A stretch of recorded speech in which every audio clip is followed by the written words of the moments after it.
ನೋಡಿ, ರಾಜಕೀಯ ನಾಯಕರೇ ಹಾಗೆ ಒಂದೇ ಪವರ್ ಸೆಂಟರ್ ಇರಬೇಕು ಅಂತ ಬಯಸ್ತಾರೆ. ಆದರೆ ಅವರು ಬಯಸಿದ ಹಾಗೆಲ್ಲ ಆಗತ್ತಾ?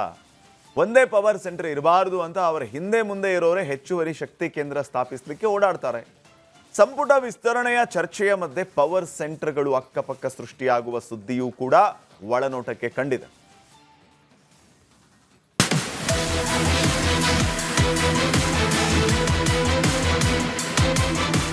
ಅಲ್ಲ, ಇದೇನು ಸಿಎಂಗೆ ಶಕ್ತಿ ತುಂಬೋಕ್ ಮಾಡ್ತಿದ್ದಾರೋ ಅಥವಾ ಸಿಎಂ ಸುತ್ತ ಶಕ್ತಿ ಕೇಂದ್ರಗಳ ಹುತ್ತ ಕಟ್ಲಿಕ್ಕೆ ಮಾಡ್ತಿದ್ದಾರೋ? ಒಟ್ನಲ್ಲಿ single share, Babbar share, power star ಅನ್ನಂಗೆ ಇದ್ದವ್ರ ಸುತ್ತಮುತ್ತ ಪವರ್ ಸೆಂಟರ್ಗಳು ಬರೋ ಹಂಗೆ ಕಾಣಿಸ್ತಾ ಇದೆ. ಈ ರೀತಿ ಪೀಟಿಗೆ ಹಾಕ್ತಾ ಬಂದ್ರು ನಮ್ ಗೋವಿಂದಣ್ಣ.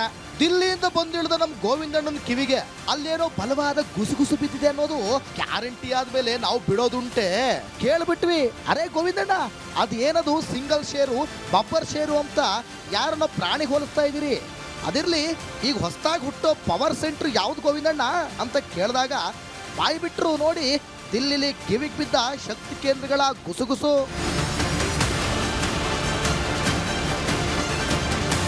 ದಿಲ್ಲಿಯ ಕೋಟ್ಲಾ ಮಾರ್ಗದ ಕಚೇರಿಯ ಮೂಲಗಳ ಪ್ರಕಾರ ದಿಲ್ಲಿಗೆ ಹೋಗಿದ್ದ ನಮ್ಮ ಸಿಎಂ, ಮಾಜಿ ಸಿಎಂ ಹಾಗೆ BK ಹರಿಪ್ರಸಾದ್ ಅವರೆಲ್ಲ ಹೋದಾರಿಗೆ ಸುಂಕ ಇಲ್ಲ ಅಂತ ವಾಪಸ್ ಬಂದವ್ರೆ. ಆದ್ರೆ ಹೈಕಮಾಂಡ್ ನಾಯಕರು ಇವರೆಲ್ಲರ ಕೈಯಿಂದಲೂ ಪಟ್ಟಿಗಳು ತಗೊಂಡು ವಾಪಸ್ ಕಳಿಸಿದ್ದಾರೆ.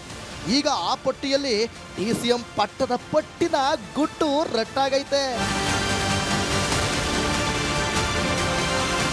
ದಿಲ್ಲಿಯ ಇಂದಿರಾ ಭವನದ ಮೂಲಗಳ ಪ್ರಕಾರ ಸಿದ್ದರಾಮಯ್ಯನವರು ಕೊಟ್ಟ ಪಟ್ಟಿಯಲ್ಲಿ DCM ಸ್ಥಾನಕ್ಕೆ ಒಬ್ಬರ ಹೆಸರು ಹಾಗೂ DK ಶಿವಕುಮಾರ್ ಕೊಟ್ಟ ಪಟ್ಟಿಯಲ್ಲಿ ಇನ್ನೊಬ್ಬರ ಹೆಸರು DCM ಪಟ್ಟಕ್ಕೆ ಶಿಫಾರಸಾಗದಂತೆ.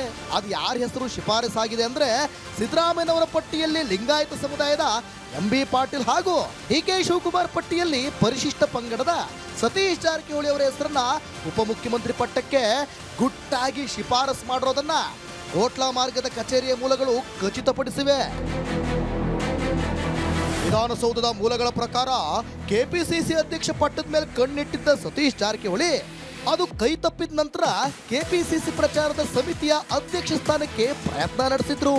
ಆದ್ರೆ ಈಗ ಮಂತ್ರಿಯಾಗಿರುವ ಸತೀಶ್ ಜಾರಕಿಹೊಳಿ ಅವರಿಗೆ ಪಕ್ಷದ ಸ್ಥಾನಮಾನ ಕೊಡೋದಕ್ಕೆ ಒನ್ ಮ್ಯಾನ್ ಒನ್ ಪೋಸ್ಟ್ ನಿಯಮ ಅಡ್ಡಿಯಾಗುವ ಸಾಧ್ಯತೆ ಇದೆ.